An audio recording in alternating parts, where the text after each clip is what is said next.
지난 2주간하고 오늘까지 포함하면 3주간의 설교 제목에 공통 단어가 들어가 있습니다. 그것은 유익이라는 단어예요. 2주 전에 성경의 유익, 그렇게 제목이 있었고, 지난주에는 구원의 유익이었고, 오늘은 하나님 나라 백성의 유익입니다. 성경은 우리에게 어떤 유익을 주는 책인가? 구원받았다고 하는 것은 우리에게 어떤 유익을 주는가? 하나님 백성으로 살아갈 때 우리에게 어떤 유익이 있는가? 이런 이야기를 우리가 함께 배워가고 있는 것이죠. 제가 광고할 때 말씀드렸습니다만 우리 전승조 장로님의 소천 소식을 전해드렸습니다.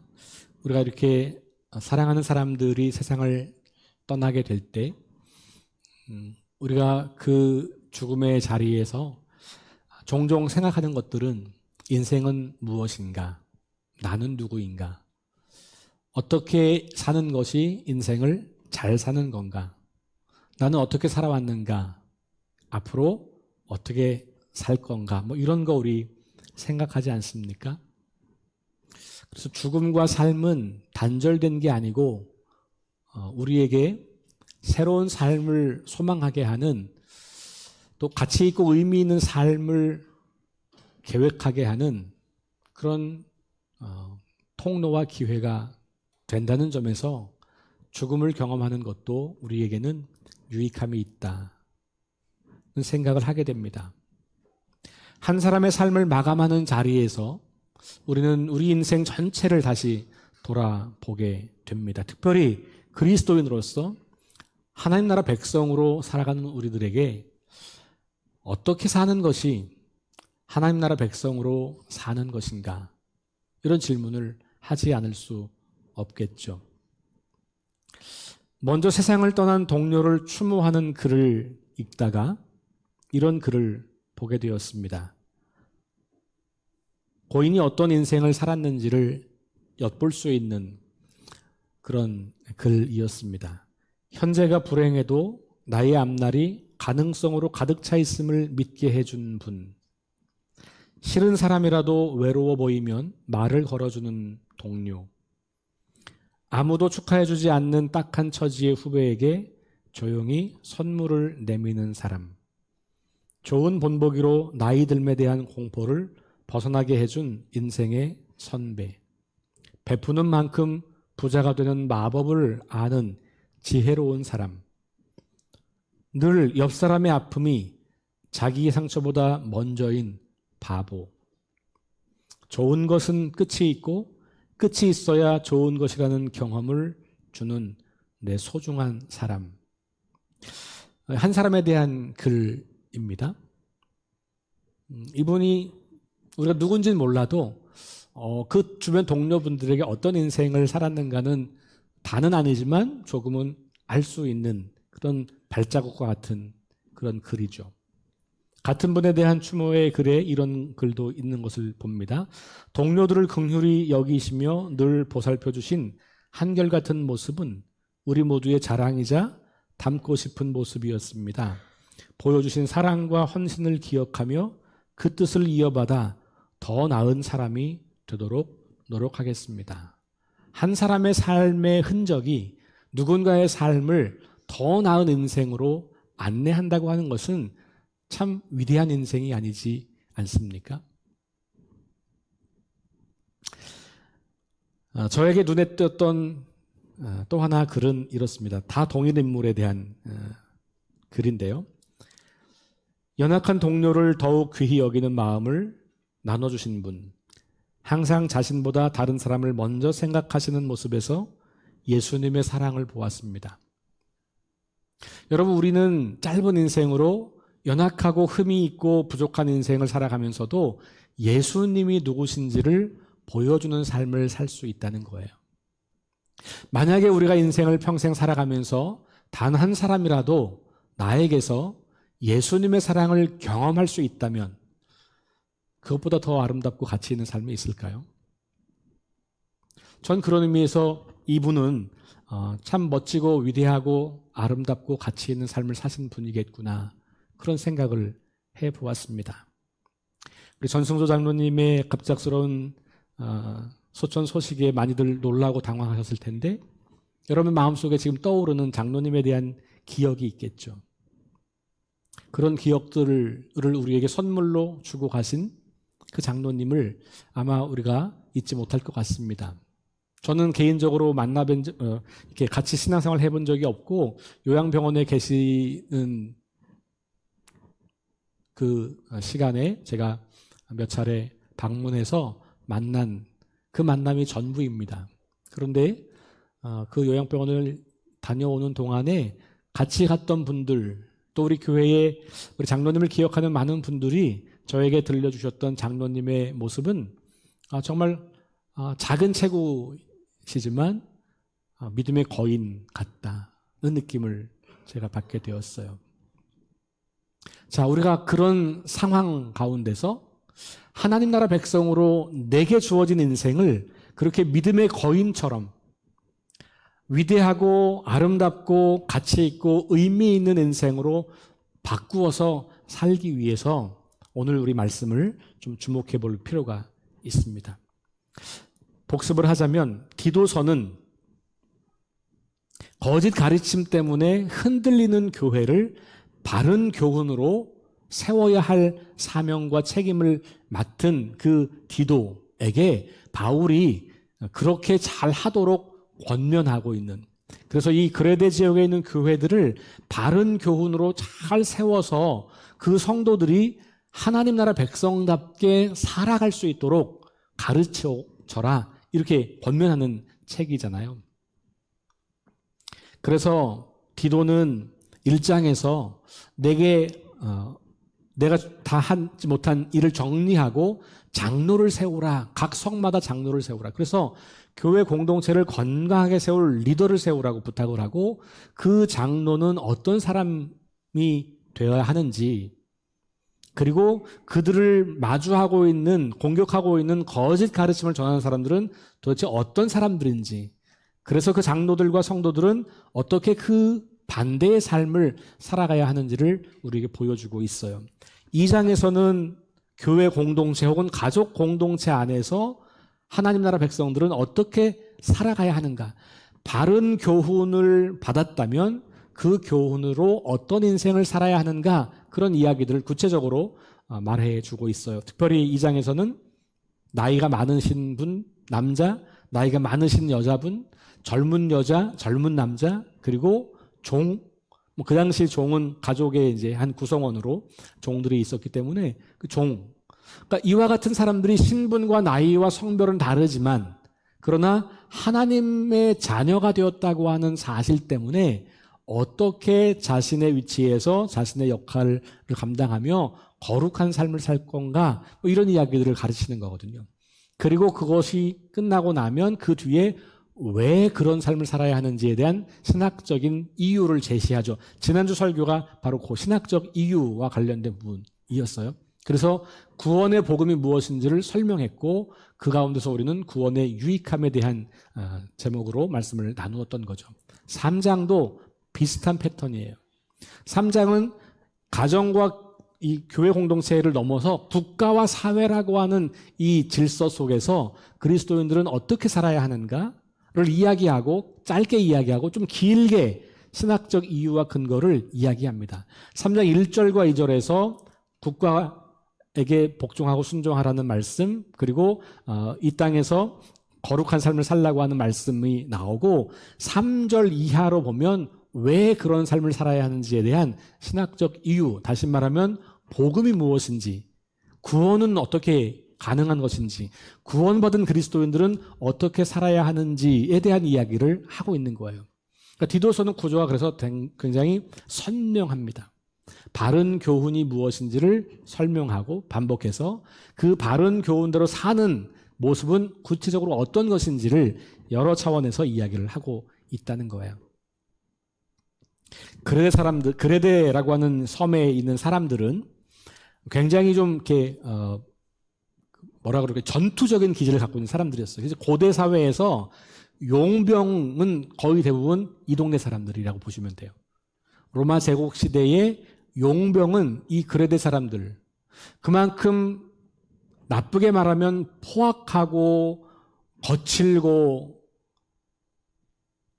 전쟁을 좋아하고 이런 사람들이고, 좀 긍정적으로 표현하면 강하고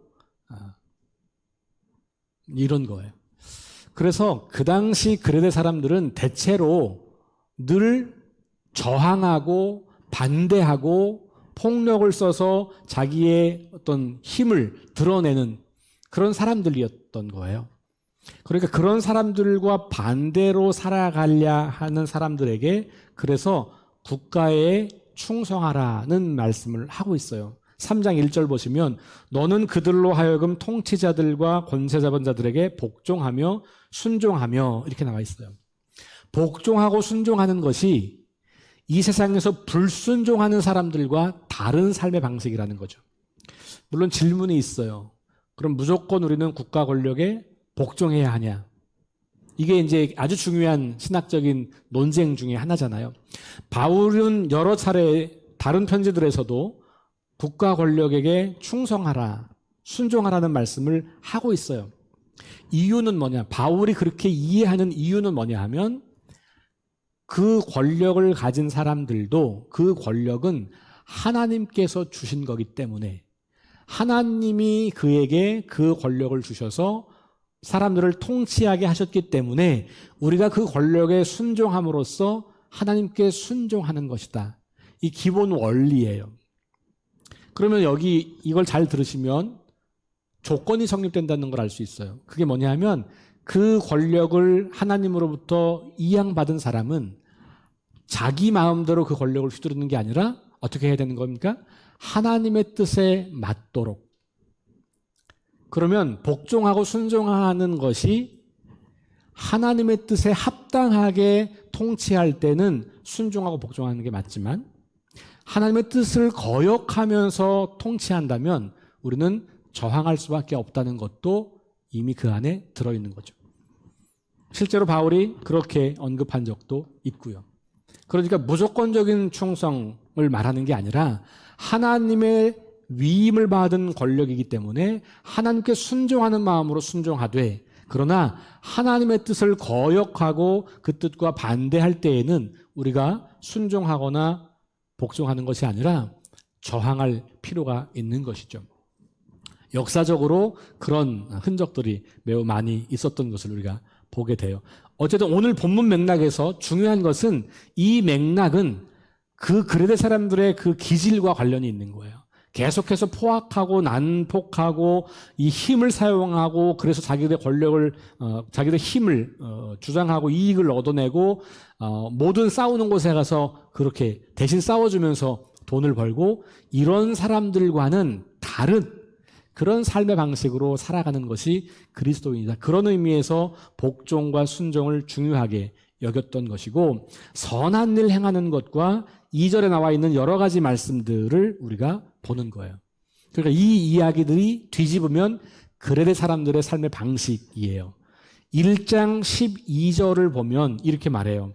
그레데인 중에 어떤 선지자가 말하되 그레데인들은 항상 거짓말쟁이이며 악한 짐승이며 배만 위하는 게으름뱅이라. 요거는 우리 그리스도인이나 아니면 하나님의 말씀을 갖고 있는 사람들이 한 얘기가 아니라 자기 사람들, 그레데 사람들 중에서 어떤 선지자예요. 여기 선지자는 하나님의 선지자가 아니고 그 시대 그 사람들에게 뭔가 영향력이 있었던 그 우상을 섬기는 제사장 뭐 이런 사람들인 거죠. 그런 사람들 중에서도 그레데인을 평가할 때 이렇게 평가하는 거예요. 항상 거짓말쟁이이고 악한 짐승이고 배만 위하는 게으름뱅이다. 그러니까 이런 사람들과는 전혀 다른 삶을 살아가는 게 바로 하나님 나라 백성이다 라는 이야기를 지금 바울은 하고 싶은 거고, 교회 안에 있는 성도들은 그레데 사람들처럼 그런 사람이 되지 않고 하나님을 닮은 사람이 되도록 바른 교훈으로 가르치라, 이렇게 지금 이야기를 하고 있다라고 보여지는 거죠. 그러면서 3절 이하에 왜 그러면 그리스도인들은 그런 삶을 살아야 하는 거냐라는 신학적인 이유를 설명하는 거예요. 그런데 그 이유를 설명할 때 바울이 3절에서 이렇게 시작합니다. 아무도 비방하지 말며, 죄송합니다. 3절, 우리도 전에는 이렇게 시작해요. 우리도 전에는 이 말은 뒤에 나오는 지금 그 뒤에 나오려고 하는 여러 가지 부정적인 표현들이 있어요. 어리석은 자, 순종하지 아니한 자, 속은 자, 여러 가지 정욕과 행락의 종노릇한 자, 악독과 투기를 일삼는 자, 가증스러운 자, 피참 미워한 자. 이게 누구라고요? 그래야 될 사람들의 삶의 방식. 그런데 바울은 뭐라 그래요?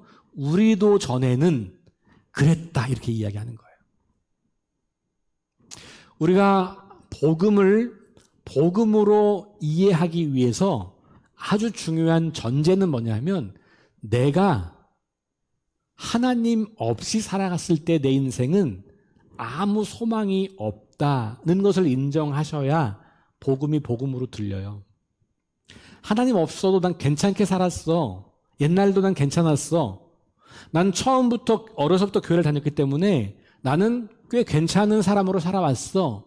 혹은 교회를 안 다녔지만 나는 꽤 괜찮은 사람으로 살다가 교회를 나와서 내가 옛날에 이렇게 지저분하고 이렇게 죄가 가득한 사람이었다는 게 난 좀 동의하기 어려워. 그러면 예수님이 나를 위해 죽었다는 게 별로 좋은 소식이 아니잖아요. 그럴 만한 일을 하신 거죠. 그리고 뭐 굳이 나를 위해서 죽으시기까지 해. 그러니까 이게 복음이 안 받아들여지는 것은 내가 어쩔 수 없는 죄인이라고 하는 것이 고백되지 않으면 기독교 복음은 출발할 수가 없어요. 그러니까 바울은 지금 그리스도인들을 향해서도 뭐라고 말하냐면 우리도 전에는 똑같았다 얘기하는 거예요. 물론 우리가 지금 읽을 때 우리가 여기 나와 있는 단어들의 문자적 의미로 똑같지는 않을 수도 있겠죠. 사람마다 다 다르니까. 방금 말씀드린 것처럼 더군다나 지금 우리 현대 민주 시민 사회에서는 선량한 사람들이 얼마나 많아요. 그렇잖아요. 교회 안 다니고 타종교를 믿는 사람들 중에도 선량하게 사는 사람들이 많잖아요. 가끔씩은 우리가 부끄러워할 만한 그런 정말 멋진 인생을 살아가는 것처럼 보이는 사람들도 얼마든지 있습니다. 그들에게 복음을 전할 때 당신 죄인이야. 하나님이 당신의 죄를 위해 죽었어. 이게 납득이 안 되는 이야기예요. 그러니까 죄의 개념이 다르다는 것을 설명하지 않으면 보통 사람들은 죄를 뭐라고 생각합니까? 법을 어기는 것. 그렇죠? 법을 어기는 것. 윤리 도덕적으로 잘못하는 것을 죄라고 말하는 거죠. 그래서 그 죄의 대가를 지불하는 거예요. 벌금을 내든지 유치장을 가든지 뭐 이런 거잖아요. 그런데 보세요. 그런 일을 한 번도 경험하지 않거나 혹은 들키지 않으면 우리는 난 죄인 아닌데 이렇게 이야기하잖아요. 죄를 지어도 들키지만 않으면 죄인이 아닌 것처럼 살잖아요. 그렇게 생각되죠. 그러니까 세상이 말하는 죄라고 하는 단어는 법적인 용어예요. 윤리적이고 도덕적인 용어예요. 근데 기독교가 말하는 죄의 개념은 신학적인 용어예요. 그러니까 똑같은 죄라는 단어를 쓰지만 차원이 다르고 의미가 다르고 해석이 달라지는 거예요. 그러니까 공통의 언어를 쓴다고 해서 같은 의미를 갖고 있다고 생각하시면 안 돼요. 그 사람들은 죄를 뭐라고 생각하는지를 점검하시고 기독교가 말하는 죄는 무엇인지를 설명해 줄 때 그때 사람들은 자기 자신이 죄인일 수 있다는 것에 마음을 열기 시작하죠. 그리고 그것을 고백할 때 우리는 그 사람에게 그런 죄인인 우리에게 하나님이 오셨다는 게 복음으로 들리게 되는 거예요. 그러니까 여기 나와 있는 이 문자적으로 윤리적인 도덕적인 문제를 언급하고 있지만 그 이면에 들어가면 죄의 본질은 뭐냐 하면 하나님을 주인으로 인정하지 않고 내가 내 삶의 주인으로 사는 거거든요. 왜냐하면 우리 기독교 신앙의 전제는 하나님이 살아계신 분이다 이것만이 아니라 살아계실 뿐만 아니라 하나님이 온 세상과 우리의 인생을 창조하셨다고 믿잖아요. 이 믿음을 가진 사람들이 그리스도인이 되는 거거든요. 그러니까 이 믿음을 가지고 보면 인생의 주인이 누구예요? 하나님이신 거예요. 그러니까 온 세상의 주인, 나를 빼놓고 온 세상의 주인이신 하나님, 이걸 말하려고 하는 게 아니고 나의 주인, 나를 지으신 분, 나를 창조하신 분. 그러니까 우리 인간은 하나님 없이 살아가면 하나님이 주인인 것을 인정하지 않고 주인이신 하나님을 모욕하고 모독 주고 살아가면 그러면 아무리 선량해 보이는 인생을 살아도 죄인이라는 거예요. 그런 의미에서 일반 사람들이 생각하는 죄의 개념과 우리가 이해하는 죄의 개념은 다른 거예요. 그러니까 하나님이 온 세상을 지으셨다고 하는 믿음을 전제하지 않고는 죄의 개념을 이해할 수 없는 것이죠. 그러니까 그런 전제들을 우리가 확인하면서 복음을 전할 필요가 있는 거예요.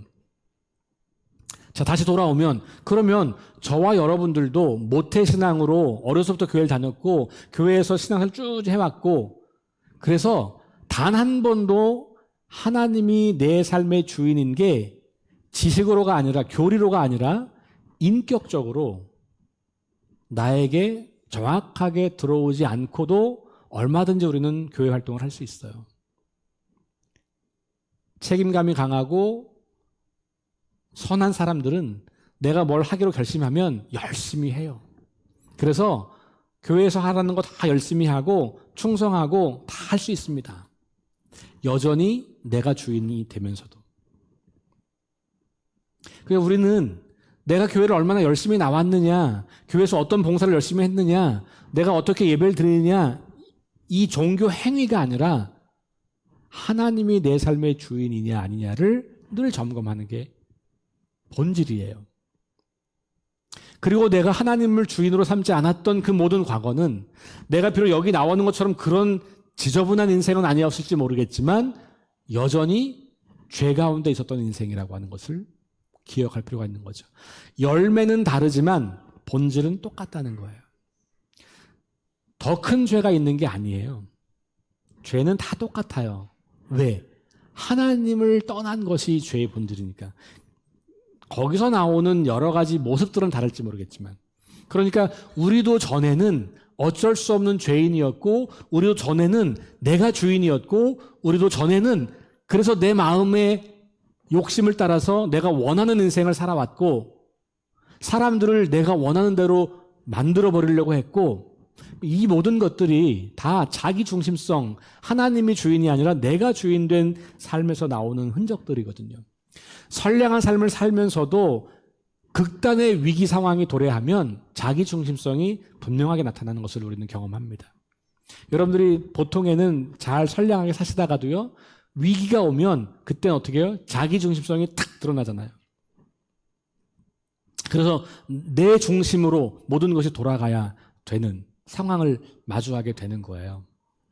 그런 것들을 우리가 깨닫게 될 때 나도 어쩔 수 없는 죄인이었고 나도 어쩔 수 없는 실패자였고 나도 어쩔 수 없는 깨어지고 망가진 존재였구나라는 것을 인정하게 되는 거고 그때 우리는 성경을 통해서 그런 우리에게 하나님이 오셨다는 소식을 듣게 되는 거죠. 알코올 중독 치료의 고전적 방법, 지금도 사용되고 있는 방법이기도 하고요. 고전적으로 아주 초기에 나왔던 지금까지도 유효하게 사용되고 있는 12단계라는 치료법이 있어요.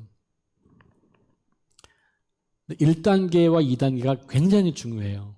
치료가 되려면 이게 1단계, 2단계를 통과해야 되는데 1단계가 뭐냐면 나는 알코올 중독자입니다라고 고백하는 거예요.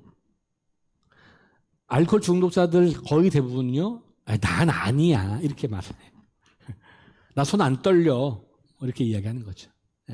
손이 떨려서 중독이 아니고요. 하루라도 술을 마시지 않으면 안 되면 중독인 거예요. 한 잔이어도. 근데 대부분의 중독자들은 뭐라 그래요? 난 아니야. 그럼 치료가 안 되는 거예요. 내가 중독자임을 고백하지 않고는 치료 행위가 시작될 수 없잖아요. 그런 것처럼 우리가 죄인이라고 하는 고백을 해야 그 다음 그 죄로부터 해방되는 일이 일어나요. 두 번째 단계가 뭐냐 하면 내가 이 알코올 문제에 있어서는 무력합니다를 인정하는 거예요. 그 얘기는 뭐냐면 내 힘으로 내 능력으로 못 고칩니다. 그러니 외부의 힘이 와야 합니다를 인정하는 거예요. 근데 원래 이거는 기독교에서 나온 치료법이기 때문에, 성경에서 나온 거기 때문에 원래 처음엔 그게 하나님이었어요. 그러니까 하나님이 필요합니다. 구원자가 필요합니다. 나는 지금 알코올에 중독됐고 내가 이 문제를 스스로 해결할 수 없으니 나는 하나님의 도움이 필요합니다. 이걸 인정해야 3단계로 가는 거거든요. 이게 굉장히 복음적인 접근이죠. 당연하죠. 성경에서 그 원리를 찾아온 거니까. 똑같아요. 우리 그리스도인들은 내가 죄인입니다. 그리고 내가 스스로 이 죄로부터 나를 구원할 수 없는, 구원에 관련해서는 나는 무능하고 무력한 사람입니다. 그래서 내가 하나님이 필요합니다. 이게 우리의 복음의 역사의 첫 출발점이라고 하는 거고, 너무나 감사하게도 하나님께서는 그런 우리에게 찾아오셔서 하나님께서 하나님의 능력으로 우리를 구원하시고 의롭다고 하시는 분이라고 성경이 우리에게 말하고 있는 거예요. 우리는 성경을 통해서 하나님을 알아가고 배우는 거잖아요. 이 성경은 분명하게 그 사실을 우리에게 이야기를 하고 있어요. 내가 스스로가 주인 되어서 하나님 없이 인생을 사는 인생은 망가지고 깨어지고, 그래서 결국은 하나님 없이 완전히 망가지는 그런 인생에 불과한데, 우리가 스스로 할 수 없는 그런 상황을 하나님께서 오셔서 하셨다. 그래서 오늘 말씀 4절에도 이렇게 이야기하잖아요. 우리 구주 하나님의 자비와 사람 사랑하심이 어떻게 할 때에? 나타날 때에 우리에게 나타났다는 거예요. 지난주에도 2번 반복되는 말씀이었잖아요. 예수님 처음 오셨을 때 예수님을 통해서 하나님의 사랑과 긍휼이 이 땅에 나타났다는 거고, 마지막 주님 오실 때에 다시 그 주님이 우리에게 나타나신다는 거고, 우리 그리스도의 삶은 두 나타남 사이에 있는 인생이에요. 오늘도 그 얘기를 하는 겁니다. 우리의 구원은 우리에게서 오는 게 아니고 하나님의 그 자비와 사람 사랑하심, 그것이 나타날 때 비로소 우리가 구원에 이르게 되더라는 것이죠. 우리의 힘과 우리의 능력과 우리의 공로로 구원이 불가능하다는 것을 인정하는 겁니다. 그러니 하나님이 오셔야 됩니다. 하나님이 필요합니다. 라고 말할 수밖에 없는 그런 사람에게 하나님은 구원을 선물로 주시는 거죠. 그래서 5절에 보니까 우리를 구원하시되 우리가 행한 바 의로운 행위로 말미암지 아니하고 이렇게 나와 있잖아요. 그렇죠? 하나님 우리를 구원하시는 것은 그분의 자비와 사랑에 근거한 거지, 우리가 의로운 뭔가 행위를 했기 때문이 아니라는 거예요. 근데 오늘날 우리 많은 특별히 오랫동안 신앙생활했던 그리스도인들은요, 나는 의롭고 너는 죄인이고 이렇게 분리를 많이 해요. 그러면서 마치 나는 깨끗하고 거룩하고 괜찮은 사람인데 너는 죄인이어서 너는 망할 거, 이렇게 자꾸 그 사람을 저주하고 내가 심판을 선고하고 내가 그 사람을 배제하고 혐오를 하는 거예요. 그거는 우리가 할 일이 아니에요. 그 사람을 심판하는 거는 마지막에 하나님이 하실 일이에요. 우리는 뭘 해야 되냐 하면 하나님을 닮아서 사랑하는 거예요. 그 사람이 회개하고 돌아왔기 때문이 아니잖아요. 우리가 회개하고 돌아왔으니까 사랑해 주신 게 아니란 말이에요. 우리가 여전히 죄인일 때, 여전히 하나님과 원수되었을 때 예수님께서 이 땅에 오신 거지, 우리가 회개하고 깨닫고 돌아와서 하나님이 잘 살게요 그러니까 그래 됐어 이제 내가 너 사랑해 줄게, 이게 아니에요. 그런데 오늘날 너무 많은 그리스도인들이 하나님을 그렇게 이해하는 것 같아요. 그래서 우리는 죄인을 자꾸 멀리 하려고 하는 거예요. 여러분, 복음은 죄인을 가까이 해야 돼요. 그래야 복음의 능력이 나타나죠. 죄는 멀리 하지만 죄인은 가까이 해야죠. 예수님이 그러셨잖아요. 예수님 늘 죄인하고 어울렸잖아요. 그래서 그들은 그 세상이 줄 수 없는 사랑 때문에 하나님을 발견하고 하나님의 나라를 보게 된 거예요. 그러니까 우리가 그 사람들의 심판을 선고해서 하나님을 보여주는 게 아니고요. 세상은 자기들을 무시하고 멸시하고 그렇게 하지만 그리스도인들은 우리가 비록 아직 회개하고 돌아오지 않았음에도 불구하고 여전히 우리를 사랑하고 있고 우리를 돌보고 있고 우리를 존중하고 있을 때, 그때 그 사람들은 다시 생각하는 거예요. 저들이 믿는 하나님은 과연 어떤 분이길래 우리에게 이렇게 행하는가? 그래야 그 사람들에게 복음이 들려지게 되는 것이죠. 그러니 오늘 이 말씀을 이해하는 건 굉장히 중요해요. 우리도 전에는 그랬고 지금 그렇게 살고 있는 사람들에게 그러니 회개하고 돌아와라고 하는 말 이전에 내가 그를 정말 사랑하고 있는가? 라고 하는 질문을 우리는 스스로에게 던져야 하는 것이죠. 죄와 타협하자는 게 아니고 죄를 인정하라는 게 아니고 그 죄를 허용하라는 게 아니고 죄인을 용납하라는 거죠. 왜냐하면 그 죄가 그 죄인을 무너뜨리고 있기 때문에 그런 거예요. 여기 뭐라고 그랬습니까? 사람 사랑하심이 나타났다. 하나님이 우리를 사랑하신다는 건 뭐냐면 죄로 망가지고 무너지는 우리를 사랑하신 거예요. 죄를 미워하시죠. 그런데 그 죄로 망가지는 사람은 사랑하시는 거예요. 우리가 이걸 분리해야 되는데 우리는 죄와 죄인을 통합시켜서 바라보기 때문에 어려운 거죠. 자, 계속해서 그래서 우리가 그렇게 뭔가를 잘해서 의로운 행위를 했기 때문에 구원받은 게 아니고 우리도 똑같이 그렇게 하지 않았을 때 하나님의 긍휼하심을 따라서 우리가 중생의 씻음과 성령의 속게 하심을 얻었다. 이렇게 이야기하죠. 6절, 7절 반복되는 이야기를 계속하고 있어요. 7절로 요약하면 이렇습니다. 우리로 그의 은혜를 힘입어, 이 말은 뒤로 말하면 5절로 말하면 우리의 의로운 행위가 아니라 그의 은혜를 힘입어 의롭다 하심을 얻었다. 우리의 행위로 우리의 착한 행실로 우리가 뭐 깨끗하게 뭘 해서 우리를 의롭게 하시는 게 아니고 은혜로 그 은혜를 내가 믿음으로 받아들이면 그러면 우리는 의롭다고 인정받는 거라는 거잖아요. 그래서 영생의 소망을 따라 상속자가 되게 하려 하심이라. 그러니까 우리의 존재가 완전히 바뀌어요. 죄의 자녀, 죄의 그늘과 사망 아래에서 깨어지고 망가져버리는 우리 인생이 하나님 나라를 상속받는 상속자가 된다는 거예요. 이거 얼마나 놀라운 일입니까?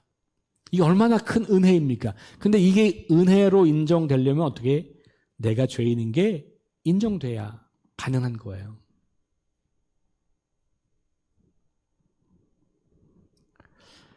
우리 기독교 복음은 그래서 모든 사람이 죄를 범했다라고 신학적으로 선언을 하는 거예요. 이게 윤리적 죄를 말하는 게 아니고 뭐라고요? 하나님을 하나님으로 인정하지 않고 하나님이 주인이신데 내가 무시하고 내가 주인이 된 거. 하나님이 앉아 계셔야 할 왕좌에 내가 왕으로 올라간 거예요. 그러니까 왕위를 찬탈한 반역죄인인 거예요. 그게 죄를 범했다는 말의 의미예요. 거짓말했다, 뭐 누구 상처 줬다, 뭐 이런 윤리도덕적인 것 이전에 그것이 있다는 거예요. 그래서 하나님의 영광에 이를 수 없다라고 로마서에서는 우리에게 말해주고 있는 거죠. 그리고 오늘 본문은 우리도 전에는 그랬다라고 이야기를 하는 거예요. 자, 그런 우리에게 하나님이 이렇게 오셔서 우리를 하나님의 사람, 하나님 나라 백성, 상속자로 삼으셨다라고 하는 것을 우리가 이해한다면 그러면 이제 우리는 어떤 삶을 살아야 하는가 질문하는 것이죠. 나같이 가치 없는 인생, 무의미한 인생, 깨어지고 망가지고 상처투성이인 인생, 아무것도 선한 것을 할 수 없는 인생, 그 인생이 하나님의 은혜로 새로워졌다면 내가 점점 더 그 새로운 존재답게 실제로 내 삶이 그렇게 되어야 하는 그 모습이 우리에게 당연하게 따라오는 거겠죠. 그러니 우리는 의로운 행위를 통해서 구원받는 건 아니지만 구원받았기 때문에 점점 더 의로운 삶을 추구하는 사람들인 거예요.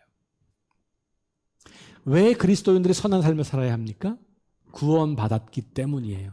구원받기 위해서가 아니라 내가 뭔가를 열심히 뭘 해야 하나님 나 사랑하신다고 하는 생각은 복음에 반대되는 생각이에요. 이미 나를 사랑하셨고 이미 나를 자녀로 받아주셨고 그래서 내가 그분께 내 삶을 어떻게 드릴까를 고민하는 것이죠. 그런데 우리는 연약하고 이 세상은 계속 우리를 공격해서 그렇게 살지 못하도록 방해하기 때문에 넘어질 때가 많아요. 그런데 죽음이 가까이 왔을 때, 우리가 사랑하는 사람이 세상을 떠날 때, 나에게도 곧 이런 날이 올 수도 있겠다는 생각이 들 때 우리는 남은 인생을 어떻게 살 건가를 떠올리게 되는 거죠. 그런 의미에서 여러분 곁에서 세상을 떠나는 분들이 계시다면 그러면 그때는 하나님이 우리에게 너 하나님 나라 백성답게 살고 있느냐를 질문하는 시간이라고 여기셔도 좋을 것 같아요. 우리 교우들에게는 오늘이 그런 날입니다. 하나님 백성답게 산다는 것, 의미 있고 가치 있게 산다는 것, 그게 뭐냐? 오늘 본문 마지막에 그 얘기를 들려줘요. 8절 함께 읽어보겠습니다. 시작. 이 말이 미쁘도다. 원하건대 너는 이 여러 것에 대하여 굳세게 말하라. 이는 하나님을 믿는 자들로 하여금 조심하여 선한 일을 힘쓰게 하려 함이라. 이것은 아름다우며 사람들에게 유익하니라. 자, 3주 계속 선한 일 나오죠. 우리 그리스도인들의 선한 일을 사는 것은요, 성경이 반복해서 강조하고 있는 거예요. 헷갈리면 안 되는 건 구원받기 위해서가 아니라 구원받은 사람이기 때문에 선하신 하나님을 닮아서 사는 인생은 당연히 선한 인생을 사는 거예요. 근데 그 선한 인생을 살게 되면 어떻게 되냐 하면 사람들이 우리를 보고 선하신 하나님을 보게 되는 거예요. 아까 제가 서두에 읽어드렸던 추모사 중에 당신의 모습에서 예수님의 사랑을 보았습니다. 그런 거 있잖아요. 우리의 모습에서 하나님의 선하심과 하나님의 아름다우심과 하나님의 거룩하심과 하나님의 그 위대하심을 드러낼 수 있다는 거예요. 우리가 무엇으로 우리 인생을 위대하게 만들 수 있을까요? 우리가 뭘 해서 우리 인생을 가치 있고 의미 있게 만들 수 있을까요? 물론 그럴 수 있는 일이 많이 있을 거예요. 그런데 그 중에 가장 선하고 가장 가치 있고 가장 아름다운 일은 하나님이 지금 하고 싶은 일에 우리가 쓰임받는 거예요.